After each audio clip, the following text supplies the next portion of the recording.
வணக்கம் மக்களே, இது ஒரு நீலாங்கரையில் மீன் வாங்கின வீடியோ. உன்னை பார்த்த பின்பு கடைசியில் ஒரு இடத்துல மட்டும் இந்த மீன் உயிரோடு இருந்தது. ஒரே ஒரு மீன் தான், 50 ரூபாய்க்கு கொடுத்தாங்க. அப்புறம் இன்னொருத்தட்ட 3 மீன் 200 ரூபாய்க்கு வாங்கினேன். அது என்னமோ தெரிலங்க, இப்போ உடுப்பாத்தினாலே டக்குன்னு வாங்கிடுறேன். நிறைய பேர் விரும்ப மாட்டாங்க இது. அப்படியே க்ளீன் பண்ணுற டைமில் பக்கத்துலலாம் என்ன இருக்குன்னு பார்த்தேன். ஆக்டோபஸ் ஒன்று பார்த்தேன், பெருசு, கிலோ 300 ரூபான்னாங்க. நல்லா ஃப்ரெஷ்ஷாக சங்கரா நண்டு எல்லாமே வந்துருந்தது. இன்னைக்கு கல் நண்டுலாம் உயிரோடு இருந்தது. நான் எதுவும் டேஸ்ட் பண்ணதில்ல. யாரும் டேஸ்ட் பண்ணியிருந்தா கமெண்ட் பண்ணுங்க. எருமை நாக்கு இருந்தது, ரோஜா நாக்கு இருந்தது,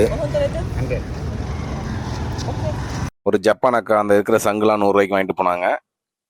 ஆனால் இன்னைக்கு நல்ல நாக்கு மீன் வரது, எங்கே பார்த்தாலும் நாக்கு மீன் தான். நானும் ஒரு 4 நாக்கு மீன் வாங்கினேன். 350 ரூபா சொன்னாங்க. அப்புறம் 200 ரூபாய்க்கு கேட்டேன், கொடுத்தாரு. மீன் 1000 அக்கா சூப்பராக ஆஞ்சி கொடுத்தாங்க. ஒரு உடுப்பாத்தியில் செனலாக இருந்தது. முதல் தடவை இன்னைக்கு தான் உடுப்பாத்தி குழம்பு வைக்க போகிறோம்.